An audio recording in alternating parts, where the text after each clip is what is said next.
Le point de départ de La Griffe et le Sang, c'est une mère, une fille, appartenant au peuple gitan, donc dans l'Europe de l'Est, des marginaux, mis de côté, qui traversent une région en guerre, et cette mère et cette fille, seules depuis que l'homme est mort, le père, le mari, vont arriver dans une vallée qui a été épargnée par la guerre, et à titre de gitans,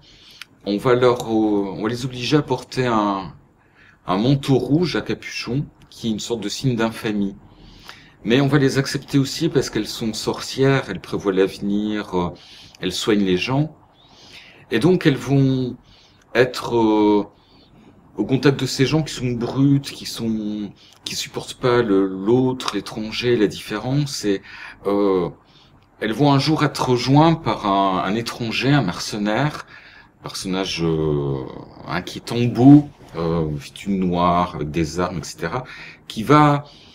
les prendre sous son aile et qui va commencer à se rendre compte que dans cette vallée où tout semblait calme, etc., il y a des morts atroces, des meurtres abominables qui sont commis et qui remonteraient au seigneur des lieux, au seigneur historique, qui est Vlad Tepes, celui qui est connu comme étant le fils du démon, autrement dit Dracula. Il y a une relation très puissante entre ce mercenaire et Mina, et puis aussi entre Mina et sa mère. Ce sont deux personnages forts, il y a une complicité mère-fille qui est très belle et qui devrait beaucoup parler dans les moments heureux, dans les moments difficiles, des rires, des larmes qui sont partagées. Et je pense que toute jeune lectrice ou toute mère de cette jeune lectrice devrait retrouver des sentiments forts. Mina, c'est aussi